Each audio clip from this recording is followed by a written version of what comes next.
money, benefits for consumers. I think if you try to kind of deliver things through any kind of single entity, particularly government, that doesn't have the skills in this kind of rapidly evolving area, then you're probably going to come up with a suboptimal outcome. So encouraging the private sector to deliver the benefits is the best way to go. I think I would also add to my earlier point that I agree with that, but I also think that there's an opportunity for government and for multiple stakeholders. I mean, because the fact remains in a lot of rural areas, particularly in developing markets, from a commercial standpoint, it's not commercially necessarily, a company may not find it commercially viable, an operator may not find it commercially viable to serve a rural community. And if you have a majority or many people in developing markets in rural communities, that means that those communities will remain unserved. Now, yes, there's an opportunity for innovative business models that can make it commercially viable, but I think right now, there's also an opportunity for there to be partnerships that create innovative possibilities that may not be commercially viable now, but may be commercially viable in the long term. So I think yes, it's great for operators and for the commercial sector to continue, but I do think there's a huge opportunity for partnerships amongst different stakeholders. Okay. But I think going back to what you said about how fiendishly complicated an area this is, we also have to acknowledge that just as with water or electricity, there are different models that have worked in different places in different markets, and actually some of the most successful experiences, like South Korea, were strongly state-funded and state-led in the early stages, and on the flip side, some of the least successful experiences, i.e. the US, have been largely private sector-led. So I think there's no hard and fast on that one, and in some cases it is really useful for the state to come in and be the early funder and driver. Yeah. Yes, I want to adapt to that because there's no single model for success. And you mentioned earlier too that there's no single solution for this.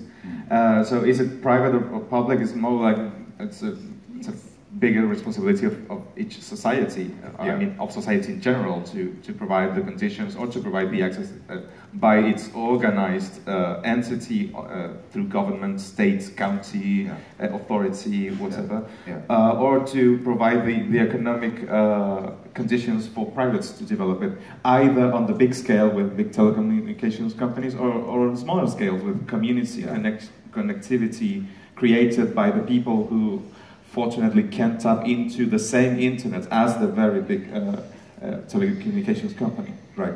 Okay. Well, I was just going to add and agree, I think, with the majority of the panelists here that it depends on situation to situation.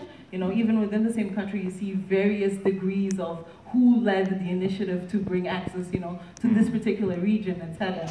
And the one example that I was going to bring here is with our experimentation of the use of TV white space. So in our instance, the regulator, who's an arm of the government, said, I'll let you use the spectrum at no cost.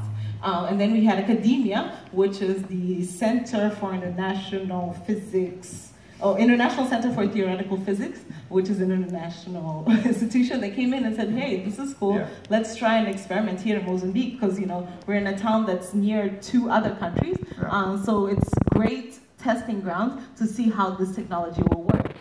And then the Universal Service Fund for Universal Access came in with the money, and it's been it's still in experimenting stages, but each one had to give a little bit to contribute to this, being a success. In a year's time, I think we'll be able to tell whether this worked or not. Sure. But it's about pulling in together the different forces and making it something palpable at a very, low cost for everybody, especially open. And I wouldn't denigrate the role of government. I think, so if you look at governments that have really embraced access, I just flew in this morning from Kigali, where they have Transform Africa, and if you look at the government there that has really embraced connectivity, President Kagame has made that sort of one of the pillars of his presidency. You can see a difference. So I think that there is a powerful role for governments who are really interested in this as an issue, and we shouldn't see them as only an entity that impedes progress, but really as a very valuable partner. Powerful, you are using the word powerful here. What colors you wanted to come in? Yes, it's true that each context might provide for different solutions, might enable different solutions and so on. But there is still one factor there that should not keep us from attending to the goal of all of the internet all of the time, and for all of the people as well. Right. Which is the fact that even if the economic conditions might be beneficial enough, if we are just thinking about investing in terms of the profit that will be made, it still might just leave us all to wait until someone steps in, either the big telecommunications company or either the small community.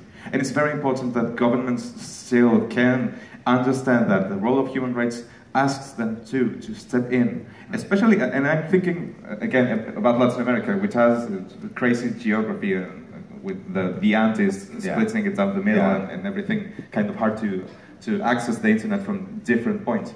And especially considering that while we are waiting for some big telecommunications company to install a big antenna to throw a large cable, or for a foreign huge company to bring in satellites or globes for connectivity, there's still people without access to the internet there, and they are excluded, and so that all the internet all the time is still not part of what they do.